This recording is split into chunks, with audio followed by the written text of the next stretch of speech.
The rain was coming down in sheets, blurring the neon lights of New York into streaks of pink and blue. Malik Carter sat behind the wheel of his black Lincoln town car, idly drumming his fingers on the steering wheel while the windshield wipers beat a steady rhythm.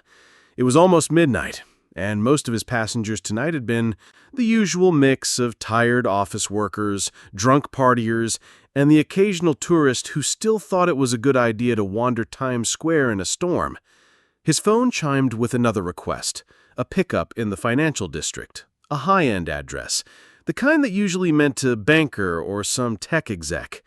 Malik hesitated for a second. He'd been thinking about calling it a night, but the rate surge was at 2.5 times normal. Rent wasn't going to pay itself. He accepted the job and eased the car into the slick streets.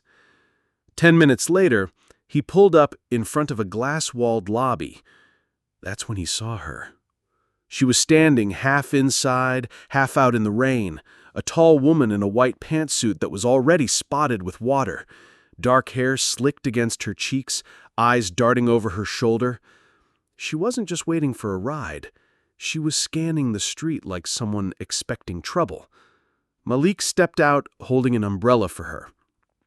"Vanessa?" he asked. "Yes," she said quickly, slipping into the back seat. Her voice was tight. "Please, just go, now." Malik slid into the driver's seat and pulled away from the curb. He'd barely gone a block when a black SUV swerved into the lane behind them, headlights glaring in the rearview mirror. He'd seen this kind of tale before, back when he was in the Army, escorting VIPs through hostile territory. It was the way the SUV kept perfect distance, never too close, never too far, that made the hairs on his neck stand up. "You know them?" he asked. Vanessa didn't answer immediately. Her hands gripped her leather briefcase like it was the only thing keeping her grounded.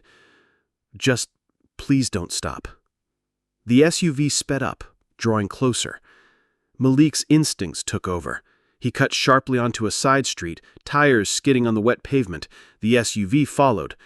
He glanced at the speedometer. Too fast for city streets in this weather. One wrong move, and they'd both end up in a hospital or worse. "Ma'am, I'm going to need to know what we're dealing with here." Vanessa's eyes met his in the mirror. For the first time, Malik saw fear there. Not the fear of being caught speeding, but the kind of fear you only have when you know someone wants you dead. "They're not going to stop," she said. "And if they catch me, I won't live to see morning." Malik tightened his grip on the wheel. "Then they're going to have to catch me first." He gunned the engine, weaving through traffic, darting down alleys he knew from years of driving the city. A cabbie cursed at him, a delivery truck honked, but he didn't care. The SUV stuck to them like glue. "Hold on," Malik said, taking a hard right into a narrow alley that curved back onto a main road. The SUV tried to follow, but a garbage truck blocked the exit. Malik shot onto the avenue and floored it, putting 3, maybe 4 blocks between them before finally easing off the gas. Vanessa exhaled for what sounded like the first time in 10 minutes. "Thank you," she said quietly. Malik glanced at her in the mirror. Her suit was immaculate despite the rain, her jewelry understated but expensive.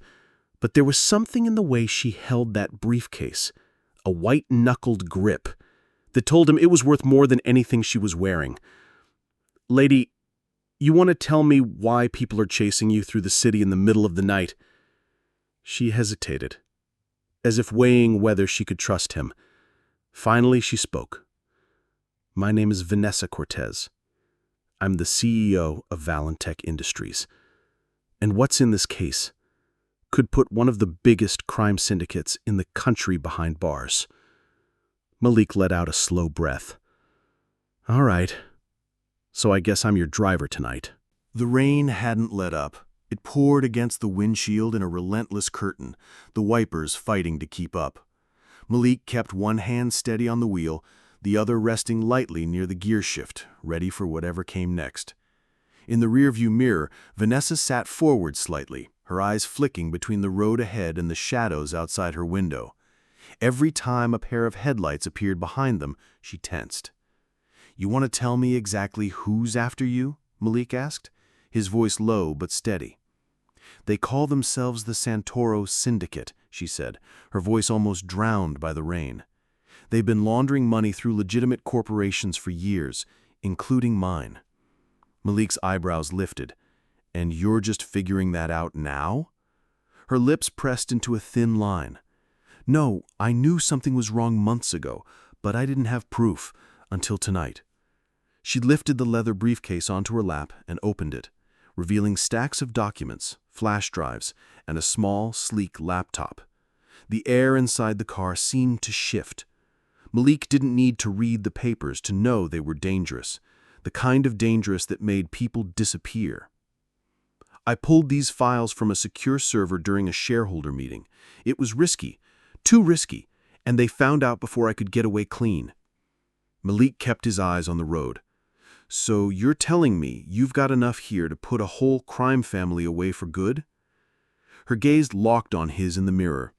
If I can get it to the FBI, the right people, the ones I know aren't on the payroll. Malik let out a low whistle. That explains the welcome party. They drove in tense silence for a moment, the hum of the engine and the hiss of rain filling the space between them. Malik's mind worked quickly. If the Santoro Syndicate had eyes all over the city, they'd know by now that she'd slipped away, which meant this wasn't over. You got somewhere safe you can go? Malik asked. I can't go home. My apartment's probably being watched. And the office? She shook her head. They control half my security staff. I can't trust anyone on the inside. Malik drummed his fingers on the wheel. He wasn't in the business of sheltering strangers. Not anymore. But the way she held on to that briefcase, like it was her last lifeline, stirred something in him. He'd been in situations before where getting the job done meant walking into fire for someone else. You ever been to Harlem? He asked suddenly. Her brow furrowed. No. Good. That's where we're going. He took an exit, winding through quieter streets, heading for a neighborhood he knew like the back of his hand. The rain-slicked pavement reflected the glow of old street lamps, the buildings standing close and tall. Why there? Vanessa asked. Because I know a place where they won't come looking right away, and because I know someone who owes me a favor or two. Malik pulled into a narrow alley behind a row of old brownstones. He killed the engine and looked back at her. We're not out of the woods, Vanessa. Once they realize you're not in Manhattan anymore, they're going to start casting a wider net. And when that happens, this gets dangerous for everyone around you. Her expression didn't change, but her grip on the briefcase tightened. I understand. They got out of the car, moving quickly through the rain. Malik led her up a back staircase to a door with peeling blue paint. He knocked twice, paused, then knocked 3 more times. The door swung open to reveal an older woman in a faded housecoat, her sharp eyes scanning Vanessa before settling on Malik. Malik Carter, she said, voice gravelly. It's been a long time. Good to see you too, Aunt Lila. Malik replied with a small smile. We need a place to lay low, just for a night. Lila's eyes narrowed, but she stepped aside. Get in before someone sees you. Inside, the air smelled faintly of lavender and old books. Vanessa looked around the small but tidy living room, clearly out of her element. Malik took off his jacket and hung it on a hook near the door. You can rest here, Lila said to Vanessa, her tone firm, but if trouble comes knocking, you take it outside. I don't need bullets in my walls. Vanessa nodded. Understood. Malik sat across from her at the small kitchen table. Tomorrow morning, we figure out our next move. But tonight, you need to tell me everything. Every name, every number, every detail. Because if I'm going to help you get this to the FBI, I need to know exactly what we're up against. For a moment, Vanessa didn't speak. Then she opened the briefcase again, her hands steady despite the storm outside. All right, I'll tell you everything. The rain still hammered against the windows of Aunt Lila's apartment, but inside, the air was tense and still. Vanessa sat at the kitchen table, the briefcase open in front of her, its contents spread across the worn wood surface. Malik leaned forward, elbows on his knees, scanning the files as she spoke. They have 3 shell companies, Vanessa began, tapping a set of incorporation papers. Each one is used to funnel money from illegal activities into legitimate investments. Real estate, tech startups, even charities. On paper, it all looks clean, but the money comes from drugs, arms trafficking, and human smuggling. Malik's jaw tightened. How do you know all this? I've been tracking irregularities in our accounts for months. At first, I thought it was just internal fraud. But the deeper I dug, the more I realized the connections went outside the company and straight to the Santoro syndicate. She pushed forward a flash drive. This has encrypted ledgers, emails, offshore bank details, enough to implicate several high-profile politicians and law enforcement officers. Malik let out a slow breath. Which means the number of people you can trust is close to 0. Exactly, Vanessa replied. Aunt Lila shuffled in with a pot of tea, her sharp gaze landing on the documents. This is heavy business you've dragged into my house, Malik. I know, he said quietly, but it's just for tonight. Lila's eyes flicked to Vanessa. You better hope your enemies aren't as good at finding people as I remember. Before Malik could answer, his phone buzzed on the table. Unknown number. He hesitated, then picked up. Mr. Carter, I hear you've been giving rides to interesting passengers tonight. Malik's spine stiffened. You got the wrong number. Do I? The voice chuckled, low and cold. You're a hard man to find when you want to be, but your passenger? She's a little easier. Why didn't you hand her over before things get unpleasant? Malik's grip on the phone tightened. You're wasting your time. The line went dead. He looked up to see Vanessa, watching him, her expression taut. Who was that? Someone who knows where to start looking, Malik said. We can't stay here long. He stood, pacing to the window and peering through the curtain. The street below was quiet, but too quiet. A black sedan idled 2 blocks away, its headlights dimmed. How fast can you pack that up? Malik asked, nodding toward the briefcase. 2 minutes, Vanessa replied, already moving. Aunt Lila's voice cut through the air. Malik Carter, you promised me no trouble. This isn't trouble yet, Malik said, though his tone made it sound like a lie. It's a warning. Vanessa snapped the briefcase shut. Malik grabbed his jacket and headed for the back door. We take the fire escape. If they're watching the street, we don't give them a clean shot. They moved quickly, the metal stairs slick with rain. By the time they reached the alley, Malik had already spotted movement. 2 figures in dark coats stepping out from behind the black sedan. Stay behind me, he said, his voice low but urgent. They reached the car Malik had parked earlier. Just as they got in, one of the figures shouted. A sharp crack split the night. Gunfire. Malik ducked, turning the key and slamming the accelerator. The tires screeched as they shot forward, water spraying from the puddles beneath them. In the mirror, the black sedan peeled out, headlights blazing now, closing the gap.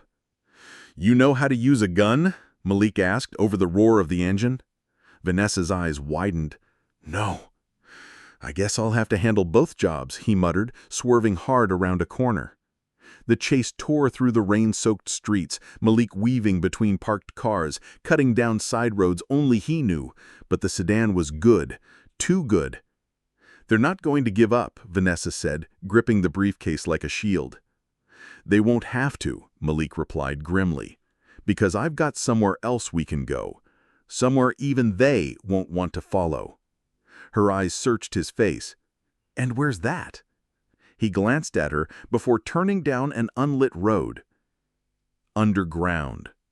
The sound of the word hung heavy between them as the city lights fell away, replaced by the looming shadow of an abandoned subway entrance. The rain followed them only as far as the rusted gates. Beyond that, the air changed, cooler, heavier, and thick with the scent of damp concrete and rusting steel. Malik shoved the gate closed behind them, the squeal of its hinges echoing into the darkness. "Watch your step," he said, pulling a small flashlight from his jacket pocket. Its beam sliced through the gloom, illuminating broken tiles, graffiti-covered walls, and puddles that reflected the light like shards of glass. Vanessa hesitated at the top of the cracked stairwell. "Are you sure this is safe?" Malik didn't turn. "Safe? No. But it's invisible. Cops don't come down here. Santoro's guys, they don't like it either." "Why?" "Too many blind corners. Too many ways for people to vanish without a trace." The way he said it made her shiver. They descended into the abandoned subway station. The ticket booth was a hollow shell, its glass shattered decades ago. Rusted turnstiles stood frozen mid-spin, like the last passengers had left in a hurry and never returned. Somewhere in the distance, water dripped steadily, the only sound besides their footsteps. Malik led her to a narrow maintenance corridor, the walls sweating with condensation. This line was shut down after a derailment in '84. They built new tracks above ground, left this one to rot. But there's a network of service tunnels that connect to other stations, some still active, some not. You can get across half the city without ever seeing daylight. And you know this because... He glanced back briefly. Because when you grow up where I did, you learn the places the city forgets about. They come in handy. They passed a door with faded yellow paint, its warning sign barely legible. Authorized personnel only. Malik pushed it open, revealing a narrow staircase spiraling down into deeper darkness. "Lower we go, harder we are to track," he said. By the time they reached the bottom, Vanessa's pulse had quickened. She wasn't used to the oppressive silence down here. No traffic, no voices, just the occasional rumble of a distant train from another line. Malik guided her to a wide tunnel where an old subway car sat abandoned on the tracks, its metal skin covered in layers of graffiti. "Welcome to my safe house," he said, prying open the sliding door with a grunt. Inside, the car had been stripped of its original seats and refitted with mismatched chairs, a folding table, and a few crates. A camp stove sat in one corner next to a stack of bottled water and canned food. "You live here?" Vanessa asked, incredulous. "Not live, just disappear here when I need to." Malik set the flashlight on the table. "No one's found me here yet." Vanessa sat, still clutching the briefcase. Her eyes darted to the shadows beyond the door. "And if they do, then we make sure they regret it." Before she could answer, a faint noise reached them, a metallic clang from somewhere in the tunnel. Malik froze. He grabbed a crowbar from the corner, his eyes narrowing. "Stay here," he whispered. He stepped out into the tunnel, scanning the darkness. The sound came again, closer this time. Malik killed the flashlight and pressed himself against the wall, listening. Footsteps, deliberate, measured, echoed along the tracks. Two beams of light appeared in the distance, swaying with the rhythm of the intruder's steps. Voices followed, low and muffled, but Malik caught fragments. Briefcase. Orders from Santoro. Malik's grip on the crowbar tightened. He slipped back into the subway car. "We've got company," he said quietly. "Two of them, armed." Vanessa's eyes widened. "How do we get out?" "There's another tunnel, runs behind this car and out to a drainage exit 2 blocks from here. But it's tight, and they'll be right behind us." She swallowed hard. "Then let's not waste time." They moved quickly, Malik leading her to a hatch at the back of the car. He dropped down first, offering his hand to help her into the narrow service passage. The air here was colder, the walls close enough that their shoulders brushed as they moved. Behind them, the intruders reached the subway car. The echo of a sliding door being wrenched open bounced down the tunnel. "Go!" Malik urged. They crawled through the passage, the dim emergency lights casting long shadows ahead. Somewhere above, water dripped steadily, the sound unnervingly like footsteps following them. Then, a sharp, metallic snap. The light behind them vanished. Malik didn't slow. They killed the backup power. They want us in the dark. Do you know the way without it? Vanessa asked, breathless. Yeah, Malik said grimly. I've done this blind before. The tunnel curved sharply. Malik reached a rusted ladder and started up, pushing open a round metal hatch. Cold night air and the distant hum of the city spilled in. He climbed out first, scanning the empty alley. Then he reached down for Vanessa, pulling her up just as a gunshot rang out below. The bullet pinged off the hatch as Malik slammed it shut. We're not staying in one place again, he said, grabbing her hand. From now on, we keep moving. The rain had stopped, but the streets still gleamed under the amber glow of the street lamps. The air carried the metallic scent of wet asphalt and exhaust fumes, and every distant siren made Vanessa flinch. Malik pulled the hood of his jacket over his head and kept his grip on her wrist firm, almost uncomfortably so.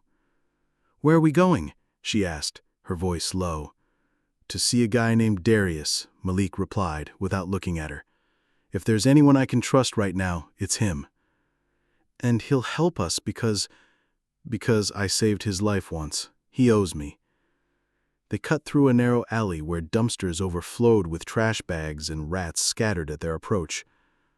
Malik moved with the confidence of someone who knew every crack and shadow in this part of the city. Vanessa, in her expensive heels now muddy and ruined, struggled to keep pace. "Can't we just go to the police?" she asked, her breath quickening. Malik stopped so abruptly she nearly collided with him. He turned, his eyes hard. "The cops round here don't play fair. Half of them work for Santoro and the other half would sell us out for the right price. You'd be dead before you finished your statement." The bluntness of his words silenced her. They moved on. 15 minutes later, they reached a small auto repair shop on the edge of an industrial block. The place looked abandoned. A single, flickering fluorescent bulb above the entrance. The roll-up garage door shut tight. Malik knocked on the side door in a slow, deliberate pattern. 3 knocks, pause, 2 knocks. The door opened a crack. A tall man with dark skin, braided hair, and a scar down his cheek peered out. His eyes narrowed at Malik before they widened in recognition. "Malik!" "Yeah, we need to come in." Darius opened the door wider, but his gaze flicked to Vanessa, lingering for a moment. "Who's she?" "A client, long story." Inside, the shop smelled of motor oil and metal. A half-disassembled motorcycle sat in the middle of the floor, surrounded by scattered tools. Darius locked the door behind them, then leaned against the workbench. "All right, man, spill.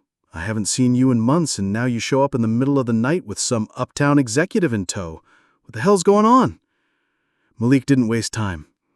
He explained the ambush, the chase, the brawl at the parking garage, and the escape into the abandoned subway line. Darius listened without interrupting, though his frown deepened with every detail. When Malik finished, Darius shook his head slowly. "If Santoro's after her, you're in deep, brother. That guy doesn't let go until someone's in the ground. We just need a place to lay low for a few hours, then I'll figure out how to get her out of the city." Darius hesitated. "I'd help, but—" His eyes darted toward the shuttered garage door. "I've had some trouble of my own lately. Word is Santoro's been looking for me too. Something about a job I turned down last month. He doesn't like hearing no." Vanessa's voice was tight. "So you're saying he might already know we're here?" A sudden noise answered her question. The crunch of tires on gravel outside. Headlights swept across the cracks in the door. Malik moved instantly, grabbing the nearest wrench and signaling for the lights to be cut off. Darius killed the bulb above the workbench, plunging them into near darkness. "Back door, now," Darius whispered.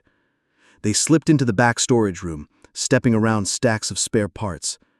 The back door opened into an alley, lined with rusted chain-link fences. Malik peeked out first, scanning both directions. No one in sight, yet. But the sound of car doors slamming out front meant they didn't have much time. "Where's the fastest way out of here?" Vanessa asked. Darius pointed down the alley. 2 blocks south, there's an old freight yard. Plenty of places to hide until they give up the search." They started moving, Malik in the lead, Vanessa close behind, Darius bringing up the rear. But before they reached the corner, a shadow detached itself from the fence ahead. A man stepped into their path, tall, wearing a leather jacket. The glint of metal in his hand left no doubt what he was carrying. "Evening, Malik," the man said with a thin smile. "Boss has been looking for you." Malik's stance shifted, the wrench raised just enough to be ready. "Tell Santoro he'll have to try harder." "Oh, I think he already is." From behind them came the sound of rapid footsteps, more men closing in from the shop side. They were boxed in. Malik's mind raced. The freight yard was still possible, but they'd have to break through the man ahead before the reinforcements arrived from behind. He looked at Darius, then at Vanessa, then gave the smallest nod. Darius understood. In one motion, Malik hurled the wrench at the man's gun hand while Darius charged forward. The weapon clattered to the ground, and Malik was already moving, shoving Vanessa toward the gap in the fence. The shouts behind them grew louder. They burst into the open freight yard, a maze of rusting train cars and towering stacks of shipping containers. Vanessa stumbled, her heel snapping, but Malik caught her and pulled her into a narrow gap between two containers.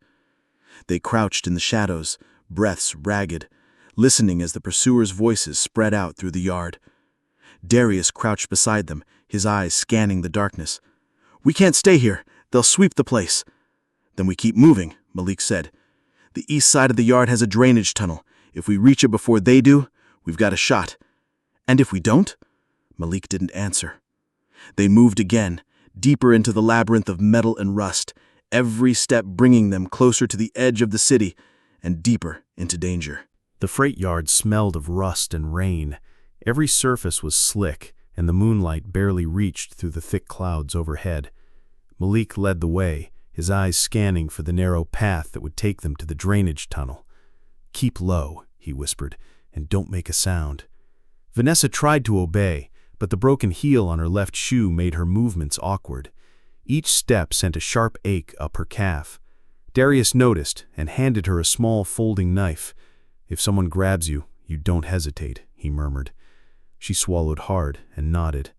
They weaved between towering stacks of shipping containers, some painted in fading reds and blues, others tagged with graffiti.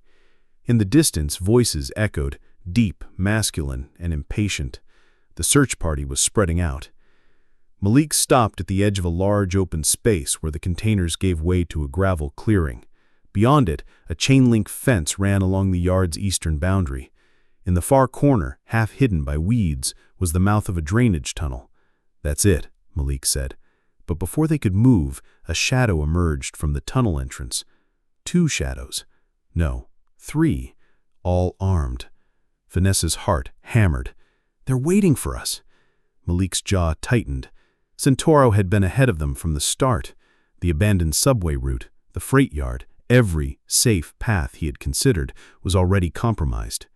"We go around," Darius suggested. Malik shook his head. "Too late. The ones behind us will be here in less than a minute. This is the only way out." He scanned the open space, calculating. The 3 men by the tunnel weren't standing together, 2 near the entrance, 1 leaning against the fence. If they could take out the isolated one quietly, they might slip past the others. "You see the guy on the left?" Malik whispered to Darius. Darius nodded. "On my signal." The signal came fast. Malik palmed a loose chunk of gravel and hurled it at a metal container to our right. The clang rang out sharp in the night. As the lone man turned his head toward the noise, Darius moved, a blur in the dark. He closed the distance, caught the man's mouth with one hand to muffle the cry, and drove him to the ground with a swift, silent chokehold. Malik grabbed Vanessa's arm. "Run." They sprinted toward the tunnel. The other 2 guards spotted them instantly, shouting in alarm. One raised his weapon. Too slow. Malik tackled him before he could fire, the 2 crashing to the wet gravel. The 3rd man lunged at Vanessa, but she remembered the knife. She slashed wildly, catching his forearm. He cursed and stumbled back. Darius appeared, yanking her toward the tunnel entrance. Malik followed a second later, breathing hard. The tunnel was pitch black, the air damp and cold. The sound of their footsteps echoed, making it impossible to tell how close the pursuers were. Keep moving, Malik urged. Don't stop. Vanessa's breathing came in ragged gasps. Where does this even go? Malik said. Industrial sector. From there we can disappear into the streets. But halfway through the tunnel, a low rumble reached their ears. Darius froze. You hear that? It grew louder. Not footsteps, but something heavier. A mechanical whine, followed by the beam of a flashlight cutting through the darkness ahead. They weren't alone in the tunnel. 3 more men appeared from the far end, blocking the exit. Behind them, faint but growing louder, came the sound of the men they had fought in the yard. They were trapped in the middle. Malik's eyes flicked to the tunnel wall, a narrow maintenance hatch, rusted but not locked. He yanked it open, revealing a ladder leading upwards into blackness. Go, he ordered. Vanessa climbed first, her hands shaking but determined. Darius followed, then Malik last. The hatch closed just as voices filled the tunnel below. The ladder ended in a narrow crawl space above the drainage system. They moved on hands and knees, following the faint draft of air until a grate of moonlight appeared ahead. Malik kicked it loose, and one by one they climbed out, emerging in the shadow of an old power station. They had escaped the freight yard, but now they were deeper in Santoro's territory than ever before. Darius leaned against the wall, breathing hard. We can't keep running like this. Sooner or later he's going to box us in for good. Malik looked at Vanessa. Then we stop running. Her eyes widened. What do you mean? We take the fight to him. And for the first time, Vanessa saw something in Malik's expression she hadn't before. Not just determination, but the cold, dangerous resolve of a man who'd decided the only way out was through. The power station loomed over them like a rusted skeleton, its broken windows staring into the night. Inside, the smell of old oil and burnt metal hung heavy in the air. Malik led the way, stepping over fallen beams and shattered glass. The place had been abandoned for over a decade, but he moved as if he knew every inch of it. Vanessa hesitated. Why here? Malik glanced back. Because this is where he won't expect us to stop. Darius gave a dry laugh. Won't expect, maybe, but it's still in his territory. You got a plan, or are we just sightseeing? Malik crouched behind an old generator, pulling a folded city map from his jacket. The paper was worn, creased from years of use. We can't outrun Santoro. His reach covers the docks, the freight yard, the subway access. Hell, even the cops in this district answer to him. But there's one thing he can't control: surprise. He traced a finger along the map, stopping at a red-marked building. Tomorrow night, he's meeting with the Salamanca crew at a warehouse by Pier 19. Big shipment. No guards inside because they don't want anyone seeing what's being exchanged. Vanessa's brow furrowed. You want to attack him? That's suicide. Malik's eyes met hers, calm but unflinching. It's the only way. We take him there, in a place he thinks is safe, and we end this. Darius crossed his arms. And how exactly we do that? Just walk in and say hello? Malik reached into his bag, pulling out a small metal case. Inside, nestled in foam, were 3 compact pistols and a handful of suppressors. Vanessa stared. You've been carrying those this whole time? Malik gave a small shrug. You learned to be ready. Her voice softened. Malik, who are you, really? For a long moment he said nothing. Then, in a low voice, he began. 3 years ago, I drove for a man named Edward Greer.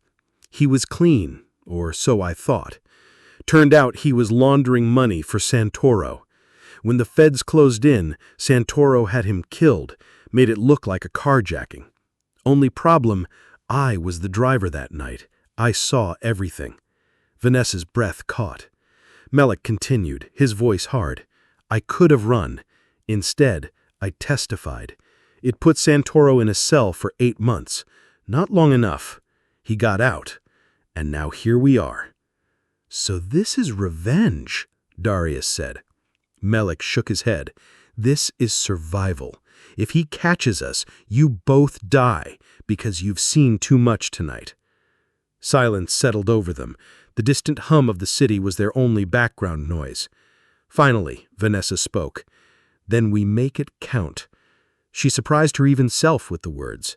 Hours ago, she was a CEO sitting in a luxury sedan worrying about quarterly reports. Now she was sitting in a decaying power station, agreeing to an armed strike against one of the city's most dangerous criminals. Darius nodded slowly. "If we do this, we'll need more than guns. We'll need eyes on that warehouse, a way in and a way out that doesn't end with us in a body bag." Melek smiled faintly. "That's where you come in." They spent the next 2 hours sketching routes, marking blind spots, and timing how long it would take to cross from the warehouse to the docks. Melek's precision was almost military. Every movement had a contingency, every risk a backup plan. By the time they finished, the eastern sky was beginning to pale. "We've got 1 day to set this up. Tonight, Santoro falls." But even as Vanessa nodded, a shiver ran through her. Because somewhere deep down, she knew people like Santoro didn't fall quietly. And when he came down, he would take as many as he could with him. The city was still half asleep when Malik, Vanessa, and Darius emerged from the shadows of the power station. Dawn painted the sky in cold silver, but their mission gave no room for beauty. They split up. Malik took the subway south, blending into the morning crowd. Darius headed west toward the harbor, his hands buried in his coat, a burner phone in his pocket. Vanessa, she had the hardest task. Vanessa's part was to secure a safe house, somewhere close enough to the docks for a quick retreat, but far enough to keep Santoro's men from stumbling upon it. She walked through streets she'd never been before, places the city's upper class only saw in crime reports. The graffiti-stained walls and rusting fire escapes felt like another world entirely. Inside a run-down motel, the manager eyed her suspiciously. "You pay cash?" he asked. "Yes," she replied, sliding a thick envelope across the counter. His gaze softened when he saw the amount. "Room at the back, 2nd floor. No one will bother you." As she took the keys, Vanessa caught herself in the grimy mirror. Expensive blouse wrinkled, hair a mess, eyes sharp. She barely recognized the woman staring back. Meanwhile, Malik was walking the perimeter of Pier 19. The warehouse looked quiet, but he knew better. 2 men in leather jackets smoked near the back entrance, pretending to check their phones. A third circled the street on a motorcycle, eyes scanning every passerby. He kept walking, memorizing positions, sight lines, and shadows. Years behind the wheel had taught him one thing: routes save lives. If there was no way to escape clean, the plan was already dead. Malik ducked into a diner, ordered black coffee, and sat by the window. From there, he could watch the pier without drawing attention. Darius had a different role: get gear they couldn't buy in stores. In a cramped basement below a pawn shop, he met with a contact. A short, wiry man named Luis, who had an uncanny ability to produce illegal goods like magic. Luis raised an eyebrow when Darius listed what they needed. Suppressors, 2-way radios, smoke grenades. "That's not a shopping list, amigo. That's a war plan." Darius grinned. "Call it insurance." Luis leaned back. "Insurance costs extra." The cash changed hands without another word. By late afternoon, they regrouped at the motel. Malik spread out the gear on the bed: weapons, comms, a detailed sketch of the warehouse. "We go in tomorrow night," Malik said. "Tonight we lay low. No calls, no outside contact. Santoro's already got his ears open. I can feel it." Vanessa frowned. "You think he knows?" "Not knows," Malik replied, his tone low, "but suspects." Across the city, in a luxury penthouse, Santoro sat in a leather chair swirling a glass of whiskey. One of his men stood nearby, bruised and breathing hard. "They vanished after the alley," the man reported. "We found tire tracks by the old power station, but nothing else." Santoro's lips curled into a cold smile. "Vanished? No one vanishes from me." He took a slow sip, eyes narrowing. Find them. Double the watch at the pier. If they show up. He tapped the rim of his glass. The sound was like a quiet death knell. Back at the motel, the tension was palpable.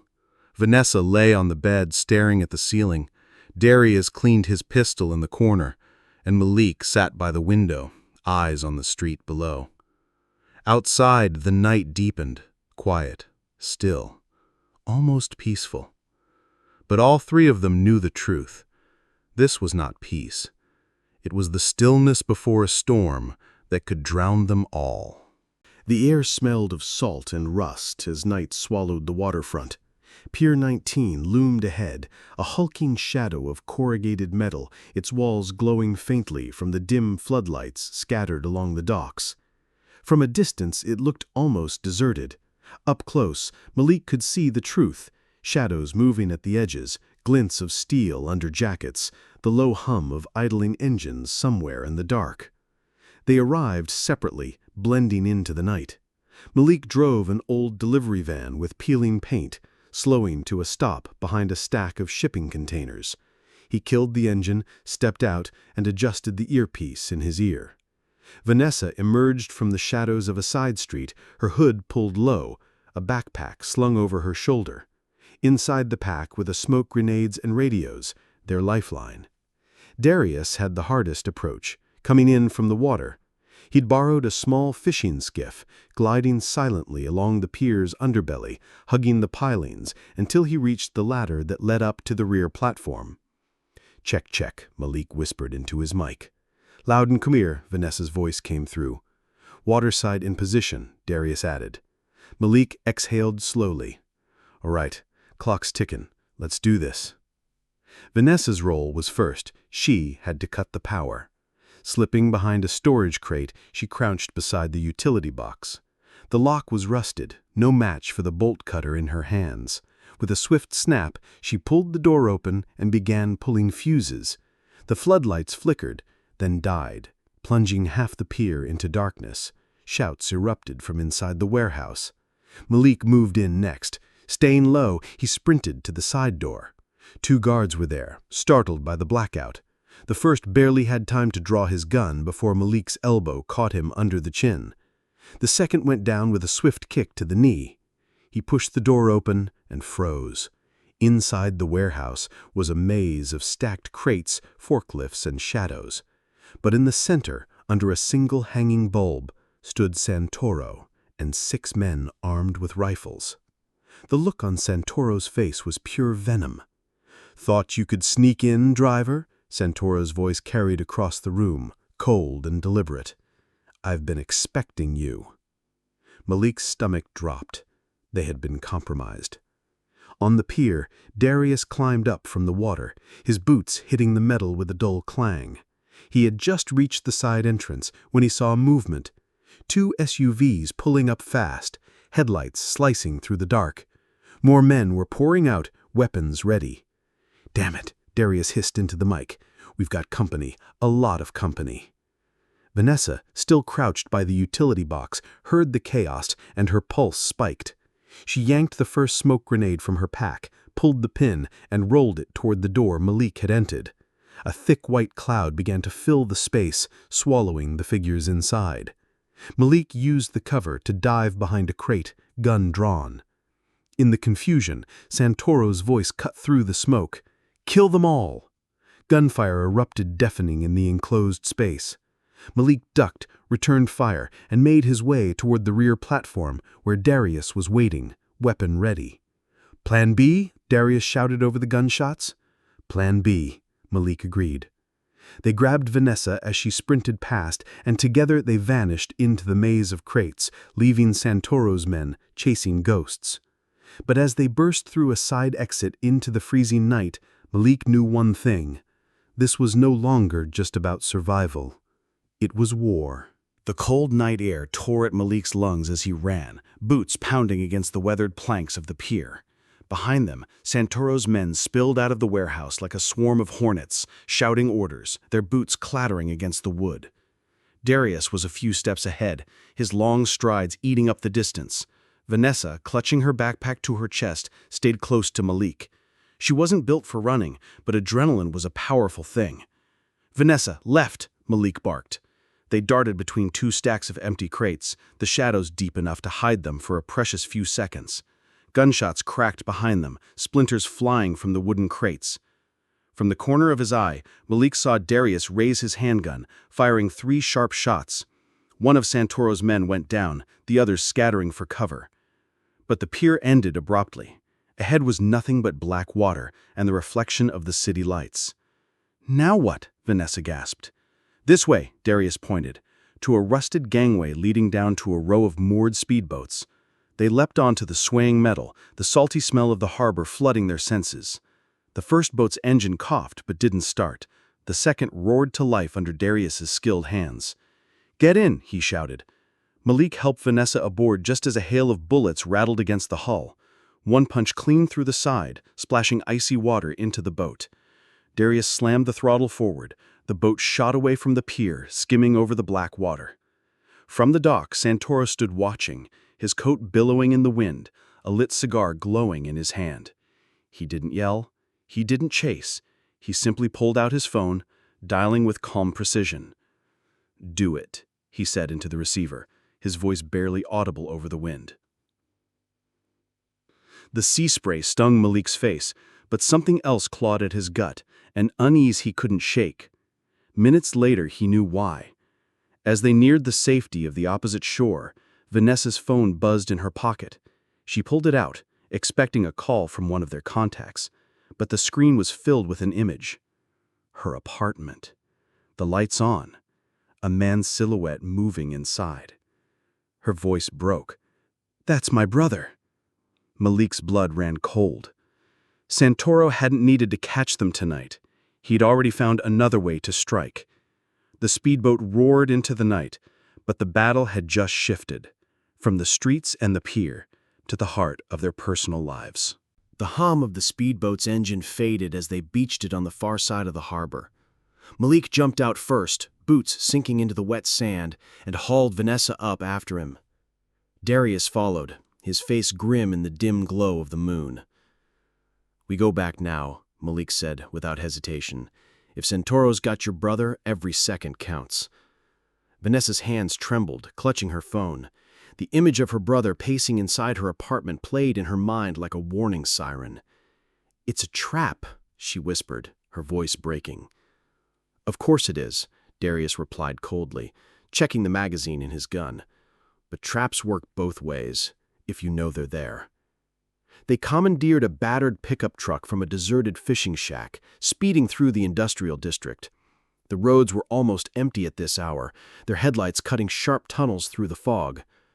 Malik's knuckles were white on the steering wheel. "We go in quiet," he said. "No heroics unless we've got no choice." Darius shot him a sideline glance.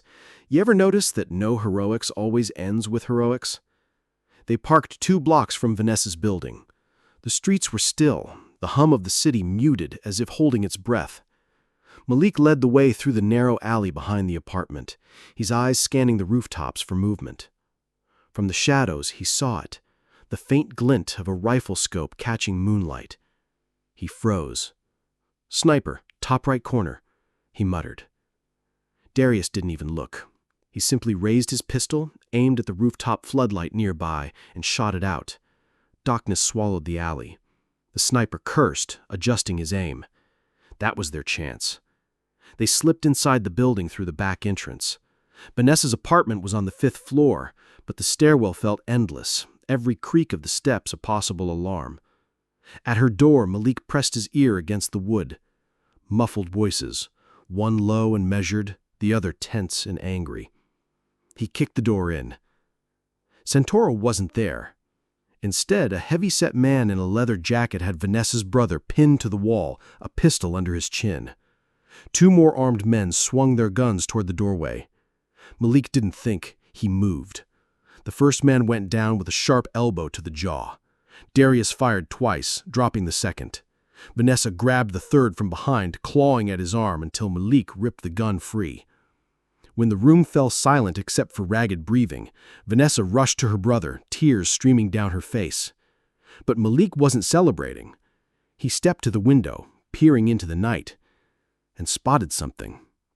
Across the street, inside a black sedan, Santoro sat in the back seat, a faint smile on his lips, before the car pulled away into the darkness. Darius holstered his gun. "We didn't save him," he said flatly. "We just took the bait." Malik's jaw clenched. Santoro had wanted them alive, for now, and that meant the next move would be even more dangerous. The city's skyline glowed like a jagged crown in the distance, but the docks were shrouded in darkness. Cold wind carried the smell of salt and oil as Malik, Vanessa, and Darius approached the abandoned shipping warehouse Santoro had chosen for the meeting. It wasn't just a meeting. It was the end game. Inside, the warehouse was cavernous and echoing, shadows stretching across stacks of crates. A single light hung from a chain in the center, swaying gently. Santoro stood beneath it, his tailored suit flawless despite the damp, gritty air. "Mr. Carter," Santoro greeted, his voice smooth as silk. "I must admit, you've been irritating, but impressive."